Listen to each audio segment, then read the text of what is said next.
평생을 애쓰며 살아왔습니다.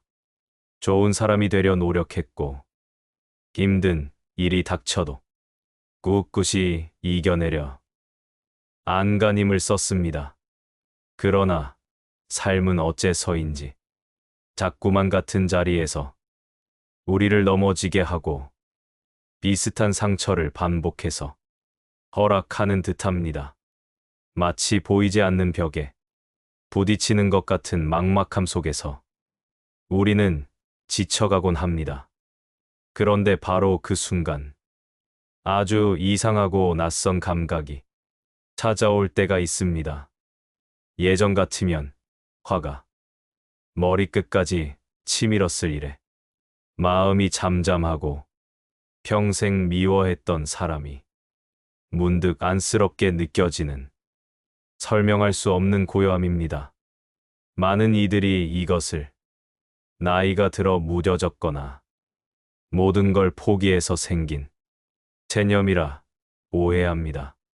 하지만 만약 그 고요함이야말로 수십 년 묵은 업의 사슬이 끊어지기 시작하는 첫 번째 신호라면 어떨까요? 삶의 흐름이 마침내 불운에서 행운으로, 막힘에서 풀림으로 바뀌는 거대한 전환점의 시작이라면 말입니다. 오늘은 바로 그 누구도 알려주지 않았던 신성한 변화의 증거들, 묵은 업이 소멸되고 마침내 복이 그 자리를 채우기 시작할 때 나타나는 결정적인 징조들에 대해 이야기 나누어 보려 합니다. 업이라는 것을 바로 이해할 필요가 있습니다. 많은 이들이 업을 과거의 잘못에 대한 벌이나 피할 수 없는 운명처럼 여기지만 부처님의 가르침은 다릅니다. 업이란 벌이 아니라 과거의 생각과 말과 행동이 지금의 마음에 남긴 깊은 흔적이자 습관입니다. 안개가 스며든 저녁, 부처님 곁에 앉아 여쭈었습니다. 스승님, 업이란 지은 만큼 반드시 받아야만 끝나는 것이 아니었습니까? 어찌하면 이 고통의 무게를 덜 수 있겠습니까? 부처님께서는 발치에 작은 돌멩이 하나를 손에 들어 보이며 말씀하셨습니다. 이 돌멩이를 보아라. 이 돌멩이가 단단한 것은 본래부터 그러했던 것이 아니라 오랜 세월 바람과 물에 깎이고 다져지며 지금의 모양을 갖추게 된 것이다. 업 또한 이와 같다. 과거의 말과 행동, 그리고 그때의 마음이 남긴 흔적은 바람처럼 흩어지지 않고 어느새 그 사람 안에 단단한 습관과 인연의 틀이 되어 다시 그 사람을 찾아온다. 살다 보면 이상할이 많지.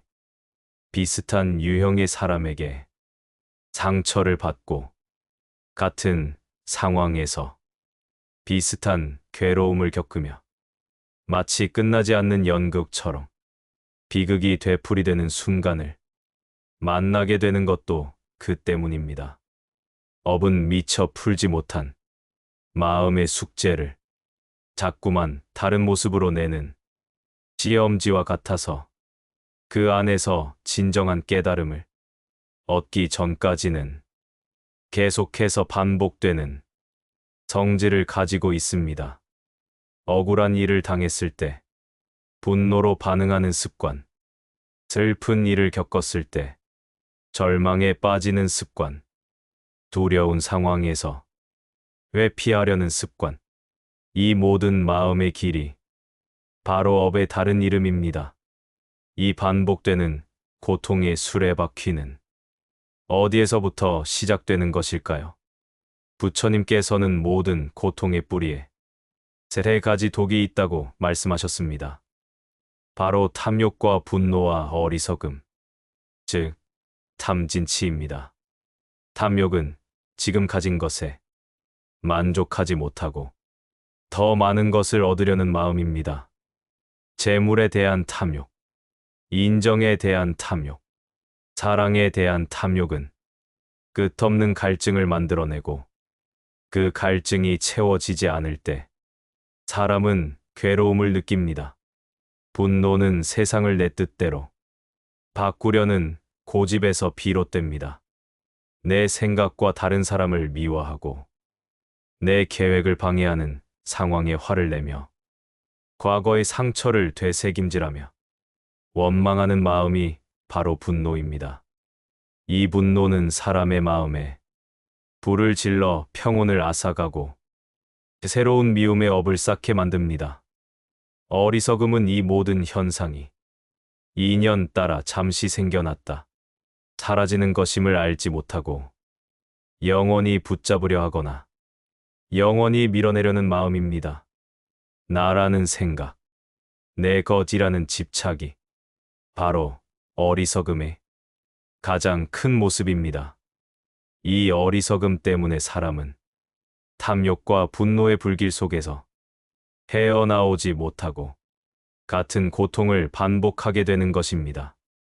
같은 실수를 반복하는 더 깊은 이유를 이해하기 위해서는 업의 그림자인 습기라는 개념을 알아야 합니다.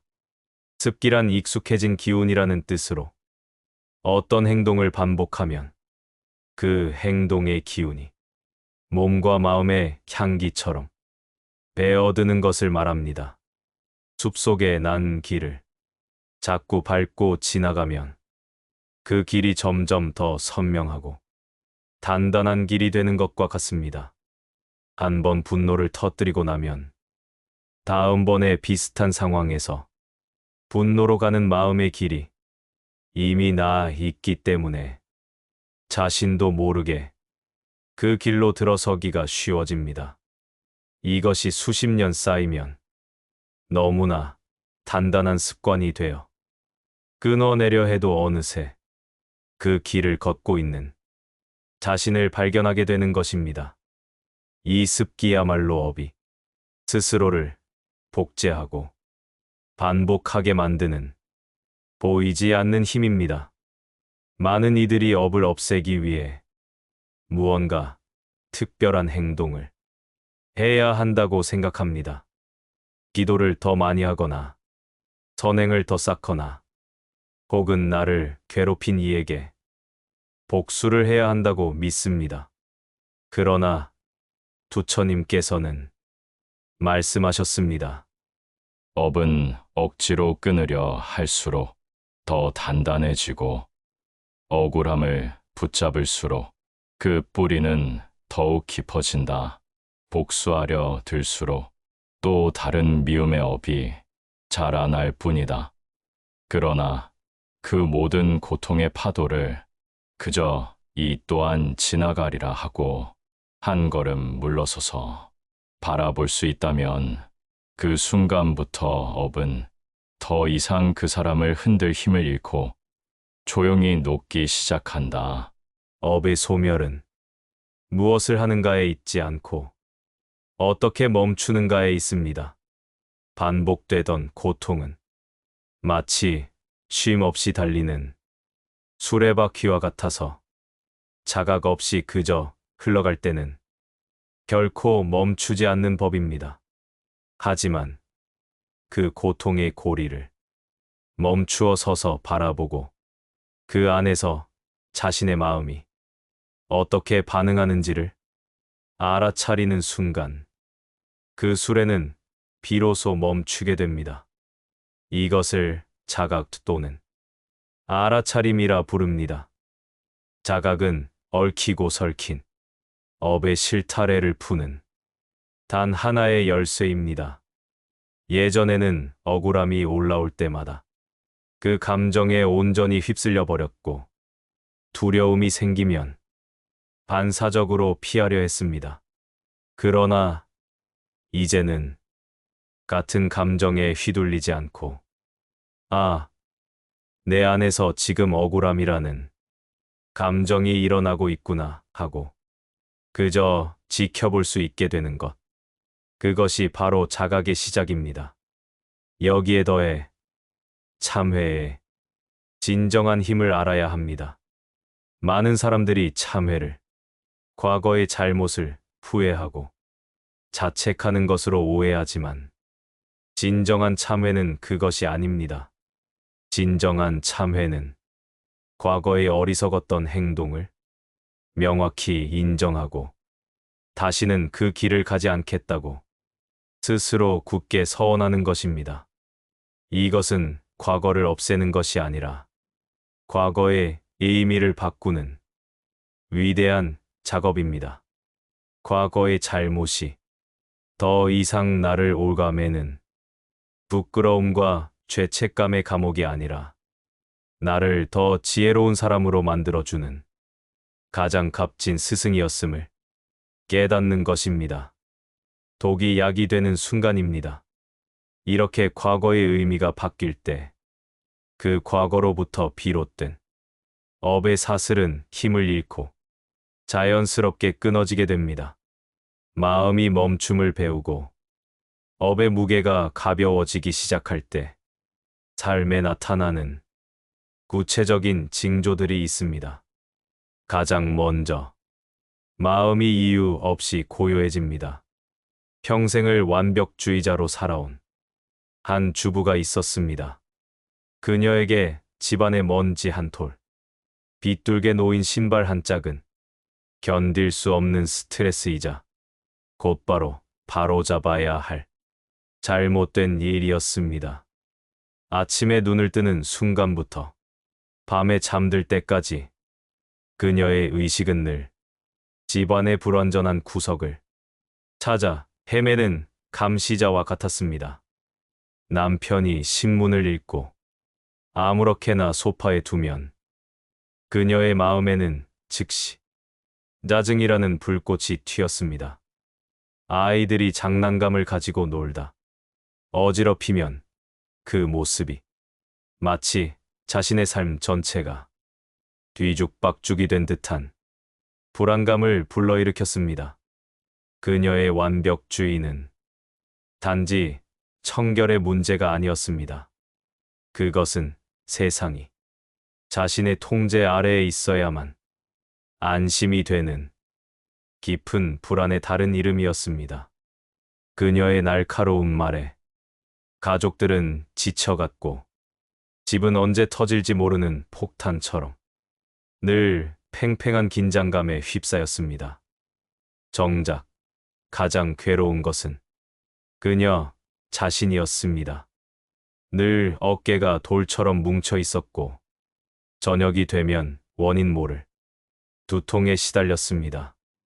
그러던 어느 날 그녀는 거실에 앉아 무심코 창밖을 보다가 바람에 흔들리는 나뭇가지를 아무런 생각 없이 한참을 바라보게 되었습니다. 나뭇가지는 바람이 부는 대로 그저 부드럽게 몸을 맡기고 있었습니다. 부러지지도 저항하지도 않으면서 말입니다. 그 순간 문득 깨달았습니다. 자신이 평생을 바람에 맞서 뻣뻣하게 서 있으려다 스스로를 얼마나 괴롭혀왔는지를, 자신이 보이지 않는 감옥의 창사를 스스로 만들어 붙잡고 있었다는 것을 말입니다. 그날 이후 신기한 변화가 일어났습니다. 소파에 아무렇게나 벗어둔 남편의 양말을 보고도 화가 나지 않았습니다. 물론 처음에는 예전 습관처럼 짜증이 올라왔지만 이제는 그 감정을 그저 알아차리고 지켜볼 수 있는 작은 틈이 생겼습니다. 아, 내가 또 화를 내려 하는구나. 그렇게 한 걸음 떨어져 바라보자 그 감정은 거대한 파도가 되지 못하고 작은 물결처럼 스르르 잦아들었습니다. 대신 그 빈자리에 오늘도 고생 많았구나 하는 낯선 연민이 고개를 들었습니다. 어지러운 집은 그대로였지만 그것을 바라보는 그녀의 마음이 달라지자 세상은 전보다 훨씬 평화롭고 너그러워졌습니다. 스스로를 올가매던 완벽함이라는 업이 녹아내리자 그 자리에 자유라는 복이 깃든 것입니다. 다음으로 미워했던 사람이 불쌍하게 느껴집니다. 한 남자는 평생 몸담았던 직장에서 가장 믿었던 동료의 모함으로 억울하게 해고당했습니다. 그의 세상은 무너졌습니다. 그 후 몇 년간 그의 밤은 복수심이라는 검은 불길로 가득 찼습니다. 잠자리에 누우면 동료의 비웃는 듯한 얼굴과 자신을 외면하던 상사의 표정이 번갈아 떠올라 심장이 조여들었습니다. 그는 언젠가 반드시 그 동료가 자신처럼 모든 것을 잃고 처참하게 무너지는 모습을 보리라 다짐하며 하루하루를 버텼습니다. 그 미움은 그의 삶을 지탱하는 유일한 기둥처럼 느껴졌지만 사실은 그의 영혼을 서서히 갉아먹는 독이었습니다. 가족들과 함께 웃다가도 문득 분노가 치밀어 올라 분위기를 망쳤고 어떤 좋은 것을 보아도 온전히 기뻐할 수 없었습니다. 그러던 어느 날 옛 직장 동료에게서 우연히 그 사람의 소식을 듣게 되었습니다. 그토록 원하던 자리에 올라갔지만 실적에 대한 압박과 주변의 불신으로 하루도 편할 날이 없으며 결국 건강이 크게 상해 몸져 누웠다는 이야기였습니다. 그 말을 듣는 순간 그는 마음속에서 통쾌함이 터져 나올 줄 알았습니다. 그러나 그의 마음을 채운 것은 예상과 전혀 다른 묵직하고 서글픈 감정이었습니다. 남을 밀어내고 올라선 그 자리에서 홀로 얼마나 외롭고 불안했을까. 정상을 차지하기 위해 스스로를 얼마나 채찍질하고 주변을 의심하며 살았을까. 결국 그가 얻은 것은 명예가 아니라 병든 몸과 황폐해진 마음뿐이었습니다. 그는 끝없는 욕망이라는 감옥에 갇혀 스스로를 벌하고 있었던 것입니다. 그 순간 그는 깨달았습니다. 자신 또한 지난 몇 년간 복수라는 감옥에 스스로를 가두고 있었다는 것을. 그와 나는 다른 방식으로 같은 고통 속에 있었던 것입니다. 미움이 눈 녹듯 사라지고 그 자리에 인간에 대한 깊은 연민이 들어섰습니다. 복수심이라는 업의 사슬이 끊어지는 순간 그는 비로소 진정한 자유를 얻었습니다. 그리고 반복되던 악연과 고통이 멈춥니다. 한 여인은 평생 거절을 못하는 성격 탓에 사람 좋은 호구로 살아왔습니다. 그녀의 마음 깊은 곳에는 타인의 기대를 저버리면 나는 버림받을 것이라는 깊은 두려움이 자리 잡고 있었습니다. 그래서 늘 자신의 필요보다 타인의 요구를 앞세웠습니다. 어려운 부탁을 해오는 친척과 친구들에게 매번 무리해서 돈을 빌려주었고 번번이 떼이거나 오히려 원망을 듣는 일을 반복했습니다. 몸과 마음은 지쳐갔지만 그녀는 내가 더 참고 더 잘해야 한다고 스스로를 다그치며 같은 패턴을 벗어나지 못했습니다. 그녀의 착함은 자비가 아니라 두려움이 만들어낸 업의 습관이었습니다. 그러다 큰 병을 앓고 홀로 병상에 누워있는 시간이 길어지자 그녀는 처음으로 자신의 마음을 고요히 들여다보게 되었습니다. 수많은 관계 속에서 자신이 얼마나 외로웠는지를, 타인에게 좋은 사람이 되기 위해 스스로의 영혼을 얼마나 함부로 대했는지를 처절하게 깨달았습니다. 그녀는 아픈 몸을 쓰다듬으며 처음으로 자신에게 사과했습니다. 그동안 나를 돌보지 못해서 미안해. 그 순간 그녀 안에서 단단한 무언가가 부서져 내렸습니다. 얼마 후 한 친척이 병문안을 와서 걱정하는 척하며 또다시 무리한 부탁을 해왔습니다. 예전 같으면 아픈 몸에도 불구하고 어떻게든 방법을 찾아보려 애썼을 겁니다. 하지만 그녀는 처음으로 조용하지만 단단한 미소를 지으며 말했습니다. 미안하지만 이번엔 내 몸과 마음을 돌보는 일에만 집중해야 할 것 같아. 그 말을 하는 순간 수십 년 묵은 체증이 내려가는 듯한 놀라운 해방감을 느꼈습니다. 그 작은 거절은 타인과의 관계를 끊어낸 것이 아니라 스스로를 괴롭히던 업의 고리를 끊어낸 위대한 독립선언이었습니다. 또 다른 새로운 징조는 인간관계가 저절로 정리된다는 것입니다. 한때 시끌벅적한 모임을 주도하며 인맥이 넓다고 생각했던 한 여인이 있었습니다. 그녀는 모임에 나가지 않으면 세상의 흐름에 뒤처지는 것 같아 불안했고 사람들로부터 잊힐까봐 두려웠습니다. 그래서 속으로는 불편하고 피곤해도 늘 웃는 얼굴로 사람들을 대하고 험담과 과시로 가득한 대화에 억지로 끼어들었습니다.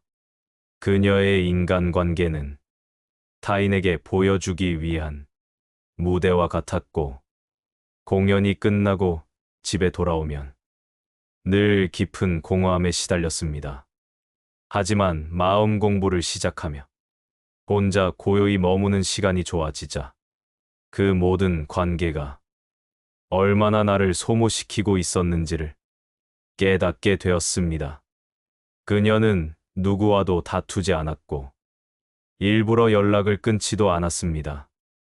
그저 마음이 내키지 않는 모임에 초대해 오늘은 좀 쉬어야 할 것 같아라며 부드럽게 거절하기 시작했습니다.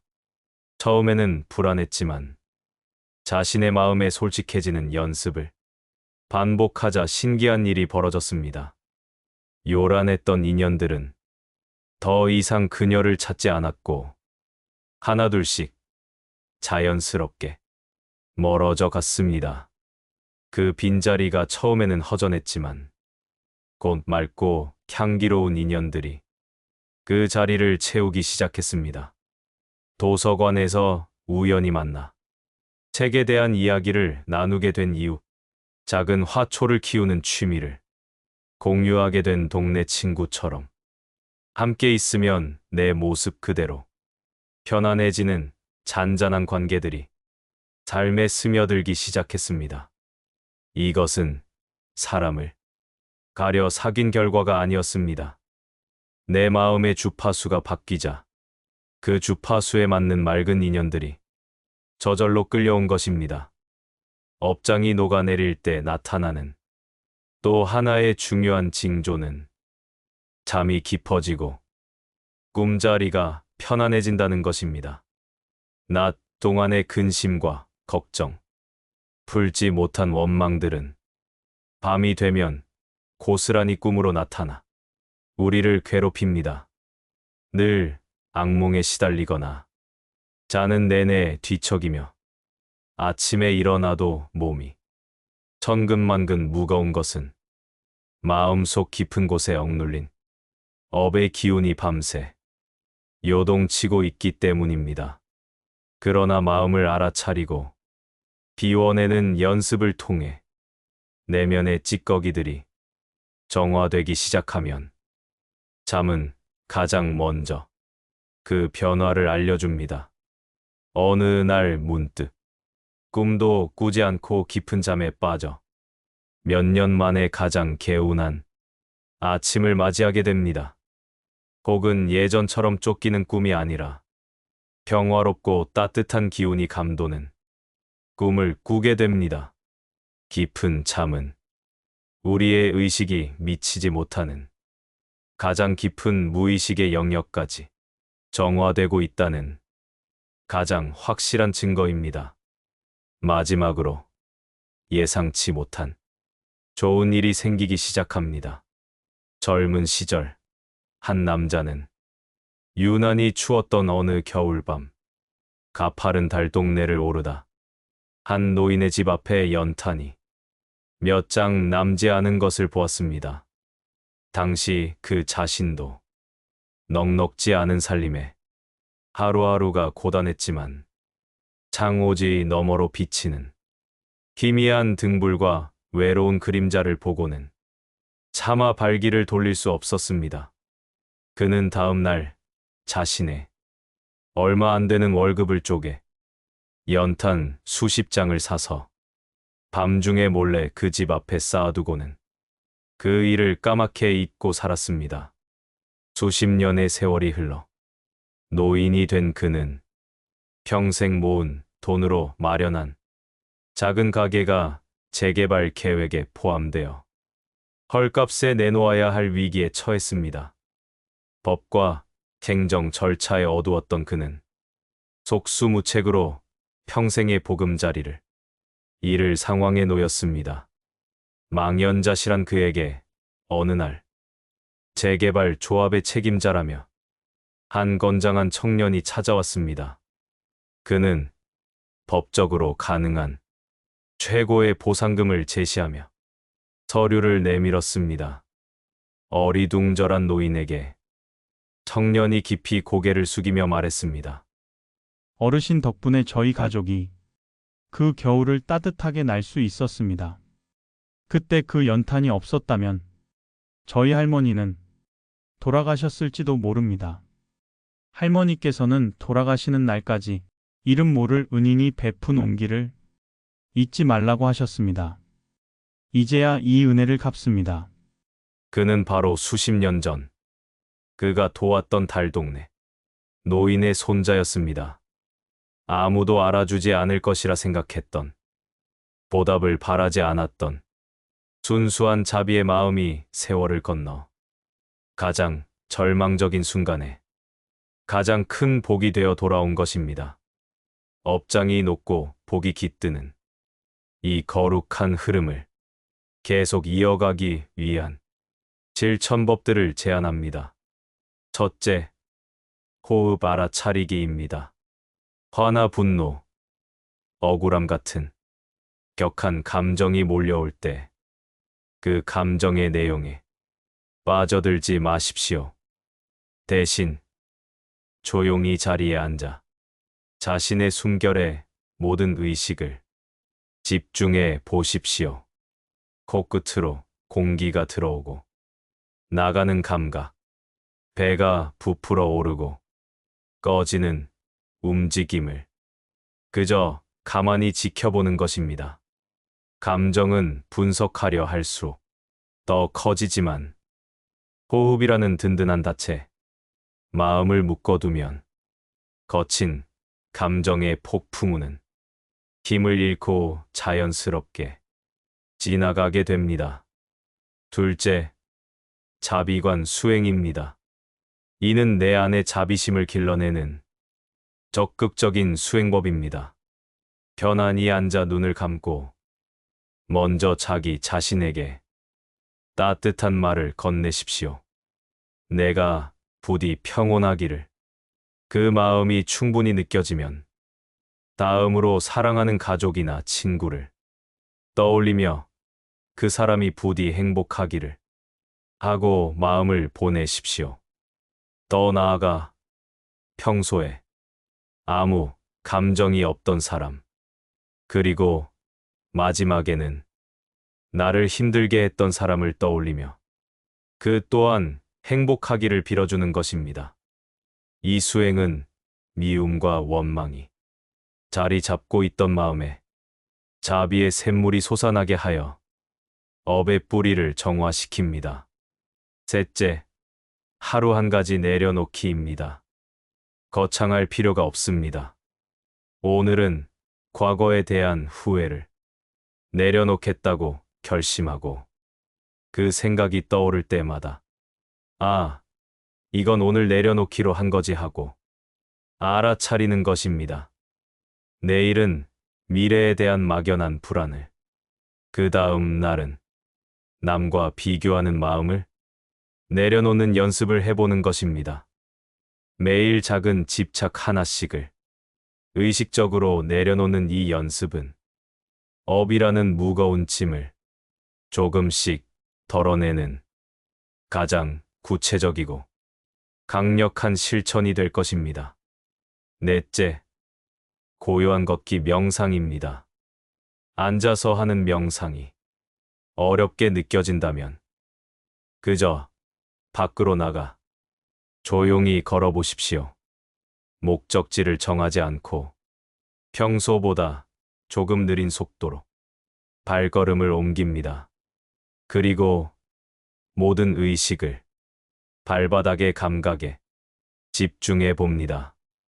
발 뒤꿈치가 땅에 닿고 발바닥 전체로 체중이 실리고 다시 발끝이 땅을 밀어내는 그 미세한 감각들을 하나하나 느껴보는 것입니다. 수많은 생각들이 떠오를 테지만 꿰념치 말고 그저 알아차린 뒤 다시 부드럽게 발바닥의 감각으로 돌아오면 됩니다. 이 걷기 명상은 흩어진 마음을 현재로 가져오고 복잡한 머릿속을 고요하게 만드는 가장 쉽고도 효과적인 방법입니다. 다섯째, 차 한 잔의 명상입니다. 하루에 단 10분, 오롯이 차 한 잔과 함께하는 시간을 가져보십시오. 텔레비전이나 스마트폰은 잠시 멀리하고 찻잔의 온기를 두 손으로 느끼고 피어오르는 김과 은은한 향기를 가만히 음미해 봅니다. 차가 혀에 닿는 감각, 목을 타고 흐르는 따뜻함에 온전히 집중하는 것입니다.